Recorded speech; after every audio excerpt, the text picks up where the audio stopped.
ಆತ್ಮೀಯ ಕೇಳುಗರಿಗೆ ನಿಮ್ಮ ರಮಾಶ್ರೀ ನಾಡಿಗೇರ್ ಮಾಡುವ ನಮಸ್ಕಾರಗಳು. ರಮ್ಯ ಕಥಾಲೋಕಕ್ಕೆ ನಿಮಗೆಲ್ಲರಿಗೂ ಸ್ವಾಗತ. ನೀವೀಗ ಕೈ ಹಿಡಿದು ನಡೆಸೆನ್ನೆನು ಧಾರಾವಾಹಿಯ 43ನೇ ಭಾಗವನ್ನು ಕೇಳ್ತಾ ಇದ್ದೀರಾ. ಕಥೆ ಪ್ರಾರಂಭ ಮಾಡೋದಕ್ಕೂ ಮೊದಲು ಯಾರ್ಯಾರು ಇನ್ನೂ ನಮ್ಮ ಚಾನಲನ್ನು ಸಬ್ಸ್ಕ್ರೈಬ್ ಮಾಡ್ಕೊಂಡಿಲ್ಲ ಅವರೆಲ್ಲ ದಯವಿಟ್ಟು ಚಾನಲ್ನ ಸಬ್ಸ್ಕ್ರೈಬ್ ಮಾಡ್ಕೊಳ್ಳಿ, ಕಥೆಯನ್ನು ಲೈಕ್ ಮಾಡಿ, ಶೇರ್ ಮಾಡಿ, ಪ್ರೋತ್ಸಾಹಿಸಿ. ಹಿಂದಿನ ಸಂಚಿಕೆಯಲ್ಲಿ ರಾಯರು ತಮ್ಮ ಸೋದರತ್ತೆ ಕಥೆಯನ್ನು ವಿಶ್ವಾಸ್ನಿಗೆ ಹೇಳ್ತಾ ಇದ್ದರು. ಈ ಸಂಚಿಕೆಯಲ್ಲಿ ಕೂಡ ಅದೇ ಕತೆ ಮುಂದುವರಿತಾ ಇದೆ. ಅತ್ತೆ ಹಣೆ ಬರಹವನ್ನು ಯಾವ ಸಮಯದಲ್ಲಿ ಬರೆದಿದ್ನೋ ಆ ಬ್ರಹ್ಮ ಮತ್ತೆ ಅವರ ಜೀವನದಲ್ಲಿ ರಾಚನ್ ಪ್ರವೇಶ ಆಗಿತ್ತು. ಗಿರ್ಜಾಗೆ 3 ವರ್ಷ ಆಗಿದ್ದಾಗ ಜೈಲು ಶಿಕ್ಷೆ ಮುಗಿಸಿ ಅತ್ತೆನ ಹುಡುಕೊಂಡು ಹಿಂತಿರುಗಿ ಬಂದಿದ್ದ ರಾಚ. ಅತ್ತೆ ಯಾವಾಗಲೂ ಗಂಡನ ನೆನೆಸ್ಕೊಂಡು ದುಃಖಿಸ್ತಾ ಇದ್ದಿದ್ದನ್ನು ನೋಡಿದ ಅಜ್ಜ ಮಗನ ಒಪ್ಪಿಗೆ ಇಲ್ಲದೆ ಇದ್ದರೂ ಅವನು ಅತ್ತೆ ಬದುಕಲ್ಲಿ ಮತ್ತೆ ಕಾಲಿಡೋದಕ್ಕೆ ಒಪ್ಪಿದ್ರು. ಅದು ಅವ್ರ ಜೀವನದಲ್ಲಿ ಮಾಡಿದ ಅತಿ ದೊಡ್ಡ ತಪ್ಪಾಗುತ್ತೆ ಅನ್ನೋ ಊಹೆ ಕೂಡ ಅವರಲ್ಲಿರಲಿಲ್ಲ. ತಮಗಿಂತ ಕುಲದಲ್ಲಿ, ನೀತಿ ನಡತೆಯಲ್ಲಿ ಕೆಳಮಟ್ಟದಲ್ಲಿ ಇದ್ದವನನ್ನು ಅರೆ ಮನಸ್ಸಿನಿಂದಲಾದರೂ ಒಪ್ಪಲು ಮಗಳ ಮೇಲಿನ ಅಮಿತ ಪ್ರೇಮನೇ ಕಾರಣ ಆಗಿತ್ತು. ಮಗಳ ಸುಖ ಬಯಸಿದ್ದ ಪ್ರೇಮಮಯಿ ತಂದೆಯಾಗಿದ್ದರು ಅವರು. ಸುಖವಾದ ಜೀವನಕ್ಕೆ ಅನುಕೂಲ ಆಗೋ ಹಾಗೆ ಮನೆ ಮತ್ತು ಕೆಲಸದ ವ್ಯವಸ್ಥೆ ಮಾಡಿಕೊಟ್ರು. ಅವರು ಮಾಡಿಕೊಟ್ಟಿದ್ದೆಲ್ಲ ಸುಖವಾದ ಜೀವನಕ್ಕೆ ಸಾಕಾಗ್ತಾ ಇತ್ತು. ಆದರೆ ರಾಚನ್ ದುಶ್ಚಟಗಳನ್ನು ಪೂರೈಸೋದಕ್ಕಲ್ಲ. ಒಂದಷ್ಟು ದಿನ ಕೆಲಸಕ್ಕೆ ಹೋಗಿದ್ದು ಶಾಸ್ತ್ರ ಮಾಡಿದ ರಾಚ ಮತ್ತೆ ತನ್ನ ಹಳೆ ಚಾಳಿಗೆ ಮರಳಿದ್ದ. ಯಾವುದೇ ಹೊಸ ಜಾಗಕ್ಕೆ ಹೋದರೂ ಚಟಗಳ ದಾಸರಾಗಿದ್ದವರು ಅವರ ಅಭ್ಯಾಸಕ್ಕೆ ಹೊಂದೋಂಥವ್ರನ್ನ ಹುಡುಕೇ ಬಿಡ್ತಾರೆ. ಓದೋ ಹವ್ಯಾಸ ಇರೋರು ಹೊಸ ಜಾಗದಲ್ಲಿ ಮೊದಲು ಹೇಗೆ ಗ್ರಂಥಾಲಯನ ಹುಡುಕ್ಕೊಳ್ತಾರೋ ಹಾಗೆ ಕುಡುಕ ಮೊದಲು ಹುಡುಕೋದು ಹೆಂಡದಂಗಡಿನ. ಮತ್ತೆ ಒಂದಿಷ್ಟು ಕುಡುಕರು, ಜೂಜ್ಕೋರರು ರಾಚನ್ ಜೊತೆಗಾರರಾದರು. ರಾಚನ್ ಹೊಸ ಗೆಳೆಯರು ಅವನಿಗಿರದ ಇನ್ನೊಂದೆರಡು ಚಟಗಳನ್ನು ಕೂಡ ಕಲಿಸ್ಕೊಟ್ರು.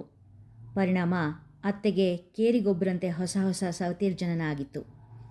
ಅತ್ತೆ ಒಡವೆಗಳೆಲ್ಲ ಒಂದೊಂದಾಗಿ ಬೇರೆಯವರ ಮೇಲೆ ರಾರಾಜಿಸತೊಡಗಿದ್ವು. ಮತ್ತೆ ಕೆಲವು ಗಿರವಿ ಅಂಗಡಿ ಸೇರಿದ್ವು. ಇದರ ಮಧ್ಯ ಅತ್ತೆ ಮತ್ತೊಮ್ಮೆ ಗರ್ಭ ಧರಿಸಿದ್ರು. ರಾಚ ಎಷ್ಟೇ ಕಷ್ಟ ಕೊಟ್ಟರೂ ಅದರ ಸುಳಿವು ತಂದೆಗೆ ಸಿಗದಂತೆ ಮುಚ್ಚಿಟ್ಕೊಳ್ತಿದ್ರು ಕೌಶಲ್ಯ. ಬೆಂಕಿನ ಎಷ್ಟು ದಿನ ತಾನೇ ಮುಚ್ಚಿಡೋಕ್ಕಾಗುತ್ತೆ? ರಾಚನ್ ಕಲ್ಯಾಣಗಳೆಲ್ಲ ಅಪ್ಪನ ಮುಂದೆ ಒಂದೊಂದಾಗಿ ತೆರೆದುಕೊಳ್ಳೋಕೆ ಶುರುವಾಗಿತ್ತು. ಮತ್ತೆ ಯಾವುದೋ ಗಲಾಟೆಯಲ್ಲಿ ಕಂಬಿ ಹಿಂದೆ ಸೇರಿದ ರಾಚ. ಒಂದಿಷ್ಟು ತಿಂಗಳುಗಳ ಜೈಲವಾಸದ ನಂತರ ಹೊರಬಂದ ರಾಚನಲ್ಲಿ ಏನೂ ಬದಲಾವಣೆ ಕಾಣಿಸಿರಲಿಲ್ಲ. ಆದರೆ ಪದೇ ಪದೇ ಯಾವುದಾದ್ರೂ ಗಲಾಟೆ ಮಾಡ್ಕೊಂಡು ಜೈಲಿಗೆ ಹೋಗೋದು ಅವನ ಅಭ್ಯಾಸನೇ ಆಗಿ ಹೋಗಿತ್ತು. ಇದರ ಮಧ್ಯ ಅತ್ತೆ ಗಂಡು ಮಗುಗೆ ಜನ್ಮ ಕೊಟ್ಟಿದ್ರು. 1-2 ಬಾರಿ ರಾಚ ಸೆರೆಮನೆ ಅತಿಥಿಯಾಗಿದ್ದನ್ನು ತಿಳಿದ ಮೇಲೆ ಅತ್ತೆ ಯಾವ ಮಾತಿಗೂ ಸೊಪ್ಪು ಹಾಕದೆ ಅಪ್ಪ ಅವರನ್ನು ಮನೆಗೆ ಕರ್ಕೊಂಡು ಬಂದರು.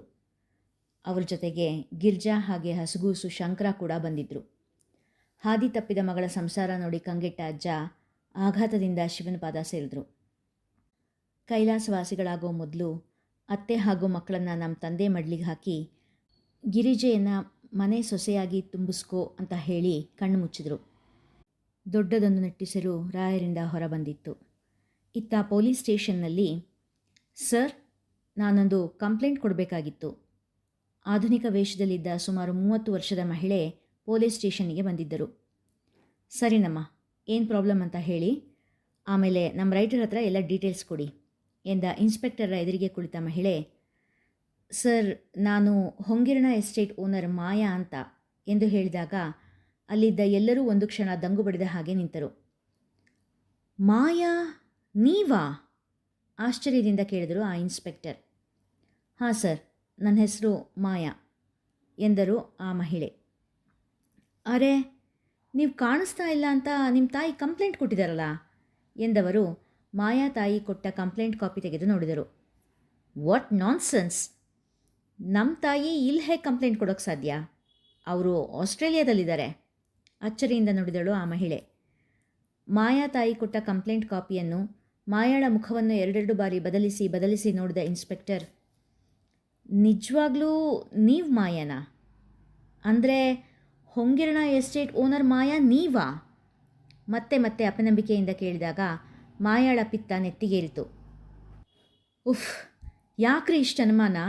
ನಾನೇ ಮಾಯಾ. ನನ್ನ ಹತ್ರ ಎಲ್ಲ ID ಪ್ರೂಫ್ ಇದೆ, ಬೇಕಾದರೆ ತೋರಿಸ್ತೀನಿ. ಮೊದಲು ನಾನು ಕಂಪ್ಲೇಂಟ್ ಕೊಡೋಕೆ ಬಂದಿರೋ ವಿಷಯದ ಬಗ್ಗೆ ವಿಚಾರಿಸಿ. ಆಗಲ್ಲ ಅಂದರೆ ಹೇಳಿ, ಮುಂದೆ ಏನು ಮಾಡಬೇಕು ಅಂತ ನನಗೂ ಗೊತ್ತಿದೆ. ಗತ್ತಿನಿಂದ ಹೇಳುತ್ತಾ ಎದ್ದು ನಿಂತರು. 1 ನಿಮಿಷ ಕೂತ್ಕೊಳ್ಳಿ ಮೇಡಮ್ ಇಲ್ಲಿ ಏನೋ ಒಂದು ದೊಡ್ಡ ಕನ್ಫ್ಯೂಷನ್ ಆಗಿದೆ ಅನಿಸುತ್ತೆ ಎಂದು ಒಂದೆರಡು ಕ್ಷಣ ಏನೋ ಯೋಚಿಸಿದ ಇನ್ಸ್ಪೆಕ್ಟರ್, ಸರಿ, ಈಗ ನೀವು ಯಾರ ಮೇಲೆ ಕಂಪ್ಲೇಂಟ್ ಕೊಡಬೇಕು, ಏನು ಕಂಪ್ಲೇಂಟ್ ಕೊಡೋಕೆ ಬಂದಿದ್ದೀರಾ ಅದನ್ನೆಲ್ಲ ಹೇಳಿ ಎಂದು ಕೇಳಿದರು. ಇನ್ಸ್ಪೆಕ್ಟರ್ ಮಾತು ಕೇಳಿ ಶಾಂತವಾಗಿ ಕುಳಿತ ಮಹಿಳೆ, ಸರ್, ನಾನು 5 ವರ್ಷದಿಂದ ಆಸ್ಟ್ರೇಲಿಯಾದಲ್ಲೇ ಇರೋದು. ಇಲ್ಲಿರೋ ನಮ್ಮ ತಂದೆ ಎಸ್ಟೇಟ್ನ ಅವ್ರು ಬದುಕಿರೋವರೆಗೂ ಅವರೇ ನೋಡ್ಕೊಳ್ತಾ ಇದ್ರು. ಈಗ ಒಂದು 3 ವರ್ಷದ ಕೆಳಗೆ ಅವರು ತೀರ್ಕೊಂಡ್ರು. ಅವರಿಗೆ ನಾನು ಒಬ್ಬಳೇ ಮಗಳು. ನಾನು ಆಸ್ಟ್ರೇಲಿಯಾದಲ್ಲಿದ್ದರಿಂದ ನನ್ನ ತಾಯಿಯವರನ್ನು ಸಹ ಅಲ್ಲಿಗೆ ಕರೆಸ್ಕೊಂಡೆ. ಇಲ್ಲಿ ರಾಚ ಅನ್ನೋ ಒಬ್ಬ ವ್ಯಕ್ತಿಗೆ ನಮ್ಮ ಎಸ್ಟೇಟಿನ ಉಸ್ತುವಾರಿ ವಹಿಸಿದ್ವಿ ಎಂದಳು. ರಾಚ ಅವ್ರು ನಿಮಗೆ ಮೊದಲಿಂದಾನೂ ಪರಿಚಯನಾ? ಮಧ್ಯದಲ್ಲಿ ವಿಚಾರಿಸಿದರು ಇನ್ಸ್ಪೆಕ್ಟರ್. ರಾಚ ಅಂದರೆ ರಾಕಿ ನಮಗೆ 4 ವರ್ಷದಿಂದ ಪರಿಚಯ. ತುಂಬ ಒಳ್ಳೆ ಹುಡುಗ ಅಂದ್ಕೊಂಡಿದ್ವಿ. ಮಾತು ಮುಂದುವರಿಸುವ ಮೊದಲೇ ಇನ್ಸ್ಪೆಕ್ಟರ್, ರಾಚ, ರಾಕಿ ಎರಡೆರಡು ಹೆಸರಾ ಅಥವಾ ಇಬ್ಬರೂ ಬೇರೆ ಬೇರೆನಾ ಎಂದು ಕೇಳಿದರು. ನೋ, ಒಬ್ಬನೇ. ರಾಚ ಅನ್ನೋ ಹೆಸರು ಚೆನ್ನಾಗಿಲ್ಲ ಅಂತ ರಾಕಿ ರಾಕಿ ಅಂತ ಹೇಳ್ಕೊಳ್ತಿದ್ದ. ನಾವು ಅವನನ್ನು ರೇಗಿಸೋಕೆ ರಾಚ ರಾಚ ಅಂತ ಕರಿತಾ ಇದ್ವಿ ಎಂದಳು ಮಾಯಾ. ಓಹ್, ಹಾಗೆ, ಓಕೆ, ಮುಂದುವರಿಸಿ ಎಂದರು ಇನ್ಸ್ಪೆಕ್ಟರ್. ಅವರ ಮಾತುಕತೆಗೆ ಸ್ಟೇಷನ್ನಲ್ಲೇ ಕುಳಿತಿದ್ದ ಸುಮಂತ್ ಕೂಡ ಸಾಕ್ಷಿಯಾಗಿದ್ದ. ಅಣ್ಣಯ್ಯನ ಬಂಟನಾಗಿ ಕೆಲಸ ಮಾಡುತ್ತಿದ್ದ ಪೊಲೀಸ್ನವನೊಬ್ಬ ಕೂಡ ಅವರ ಮಾತಿಗೆ ಕಿವಿಯಾಗಿದ್ದ. ಇತ್ತ ಕಡೆ ರಾಯರ ನೆನಪಿನಂಗಳದಲ್ಲಿ ರಾಚ ಮತ್ತು ಕೌಸಲ್ಯರ ಕತೆ ಮುಂದುವರಿಯುತ್ತಿತ್ತು. ಅತ್ತೆ ಹಾಗೂ ಮಕ್ಕಳು ಅಪ್ಪನ ಮನೆ ಸೇರಿದ ಮೇಲೆ ರಾಚನ್ಗೆ ಅವರ ಜೀವನದಲ್ಲಿ ಮತ್ತೆ ಪ್ರವೇಶ ಇಲ್ಲದೆ ಇರೋ ಹಾಗಾಗಿತ್ತು. ಅವನ ಚಟಗಳಿಗೆ ಸುಲಭವಾಗಿ ಸಿಗ್ತಿದ್ದ ಹಣದ ಮೂಲ ಬತ್ತಿದ್ರಿಂದ ಅವನ ಆಕ್ರೋಶ ಮೇರೆ ಮೀರ್ತಿತ್ತು. ರಾತ್ರಿ ವೇಳೆ ಚೆನ್ನಾಗಿ ಕುಡಿದು ಬಂದು ಮನೆ ಮುಂದೆ ಗಲಾಟೆ ಮಾಡೋಕ್ಕೆ ಶುರು ಮಾಡಿದ್ದ. ದಿನನಿತ್ಯ ಇದೇ ರಾಮಾಯಣ ಆಗೋಕ್ಕೆ ಶುರುವಾಗಿತ್ತು. ಕೌಸಲ್ಯ ಅತ್ತೆ ತನ್ನ ದುಡುಕಿನಿಂದ ತನ್ನ ಬದುಕು ಹಾಳಾಗಿದ್ದಲ್ಲದೆ ತವರ ಮನೆಯಲ್ಲಿ ಕೂಡ ನೆಮ್ಮದಿ ಇರದೇ ಇರೋ ಹಾಗಾಯಿತು ಎಂಬ ಚಿಂತೆಯಲ್ಲೇ ಹಣ್ಣಾಗಿ ಹೋಗ್ಬಿಟ್ರು. ಮೊದಮೊದಲು ಮನೆಯವರು ರಾಚನ್ನ ನಿರ್ಲಕ್ಷ್ಯ ಮಾಡಿದ್ರು. ಆದರೆ ಅವನ ಕಿರಿಕಿರಿ ಹೆಚ್ಚಾದಾಗ ಪೊಲೀಸ್ ಸಹಾಯದಿಂದ ಮನೆ ಬಳಿ ಕಾಲಿಡದೇ ಇರೋ ಹಾಗೆ ಮಾಡಿದ್ರು.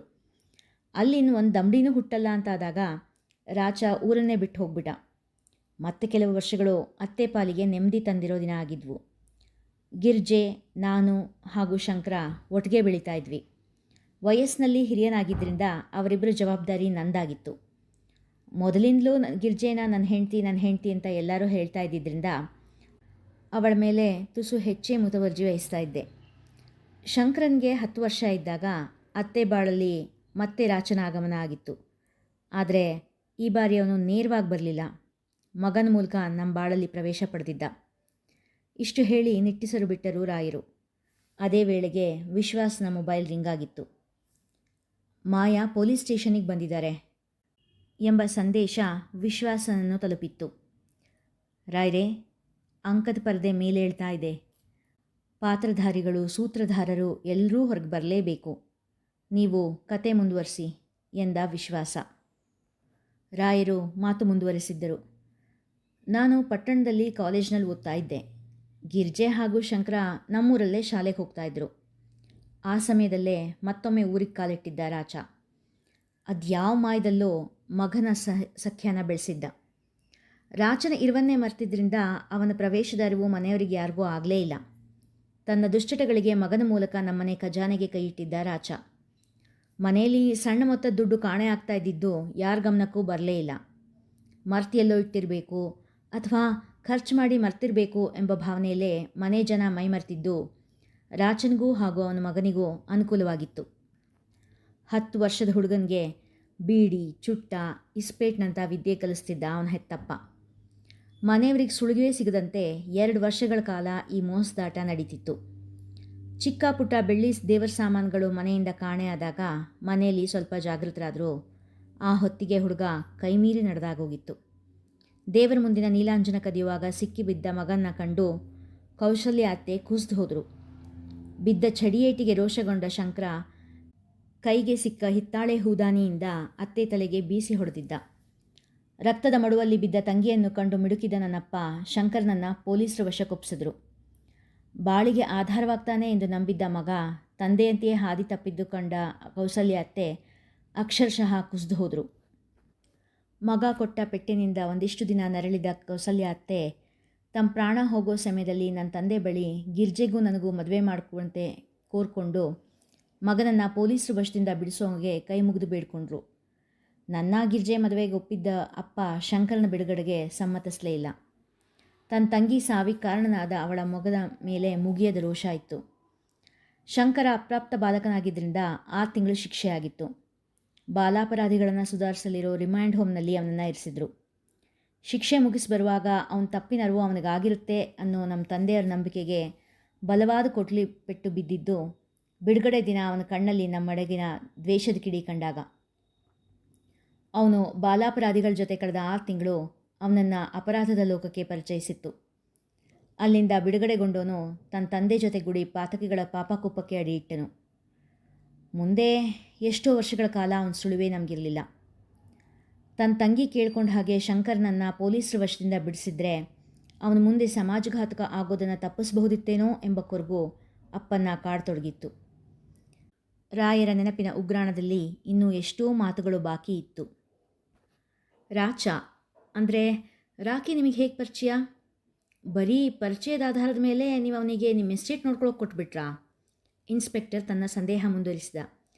ಇಲ್ಲ ಸರ್, ರಾಚ ನಮ್ಮ ಎಸ್ಟೇಟ್ ಪಕ್ಕದಲ್ಲಿರೋ ಸಿರಿಮನೆ ಎಸ್ಟೇಟ್, ಅದೇ ಬೃಂದಾವನ ಅನ್ನೋ ಮನೆ ಇದೆಯಲ್ವಾ, ಅವರ ಹತ್ತಿರದ ಸಂಬಂಧಿ ಅಂತ ಹೇಳಿದ್ದ. ನಮ್ಮಮ್ಮ ರಾಯರಿಗೆ ಫೋನ್ ಮಾಡಿ ರಾಕಿ ನಿಮಗೆ ಗೊತ್ತಾ ಅಂತ ಕೇಳಿದಾಗ ಅವರು ಕೂಡ ಅವನು ನಮ್ಮ ಸಂಬಂಧಿ ಅಂತ ಹೇಳಿದರು ಎಂದರು ಮಾಯಾ. ಇದೊಂದು ಆಘಾತಕಾರಿ ಸತ್ಯ ಸಿಡಿಲು ಬಂದಿತ್ತು ಸುಮಂತನಿಗೆ. ಆದರೆ ರಾಕಿ ಯಾರು ಅಂತಲೇ ನಮ್ಗೆ ಗೊತ್ತಿಲ್ವಲ್ಲ. ಅಂದರೆ ಅಪ್ಪಾಜಿಗೆ ಎಲ್ಲ ವಿಷಯ ಮೊದಲೇ ತಿಳಿದಿತ್ತಾ ಎಂದು ಚಿಂತಿಸತೊಡಗಿದ ಸುಮಂತ್. ಅಂದರೆ ನೀವು ಎಸ್ಟೇಟ್ನ ರಾಕಿ ವಶಕ್ಕೆ ಒಪ್ಪಿಸ್ತಾ ಇರೋ ವಿಷಯ ರಾಯರಿಗೂ ಗೊತ್ತಿತ್ತಾ? ಸಂದೇಹದಿಂದ ಕೇಳಿದರು ಇನ್ಸ್ಪೆಕ್ಟರ್. ಒಂದರೆಗಳಿಗೆ ಯೋಚಿಸಿದ ಮಾಯಾ, ಇಲ್ಲ ಸರ್, ಅವ್ರಿಗೆ ಗೊತ್ತಿರಲಿಲ್ಲ. ರಾಕಿ ನಮಗೆ ಪರಿಚಯ ಆಗಿ ಹೊಸದ್ರಲ್ಲಿ ನಾವು ಅವನ ಬಗ್ಗೆ ರಾಯರ ಹತ್ರ ವಿಚಾರಿಸಿದ್ವಿ. ಆದರೆ ಎಸ್ಟೇಟ್ ಅವನ ಸುಪರ್ದಿಗೆ ವಹಿಸಿದ್ದು ಅವನ ಪರಿಚಯ ಆಗಿ 1 ವರ್ಷದ ನಂತರ. ಅಷ್ಟರೊಳಗೆ ಅವನು ನಮ್ಮನೆಯವನೇ ಆಗಿಬಿಟ್ಟಿದ್ದ. ನಮ್ಮ ತಂದೆಯವ್ರು ತೀರ್ಕೊಂಡ್ಮೇಲೆ ಯಾರಿಗಾದರೂ ಎಸ್ಟೇಟ್ ವಹಿಸ್ಕೊಳ್ಬೇಕು ಅಂತಿದ್ವಿ.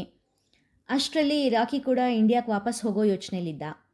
ಹಾಗಾಗಿ ಎಸ್ಟೇಟ್ ನೋಡ್ಕೊಳ್ಳೋಕ್ಕೆ ಅವನೇ ಸೂಕ್ತ ಅನಿಸಿ ಅವನಿಗೆ ವಹಿಸಿದ್ವಿ ಎಂದರು ಮಾಯಾ.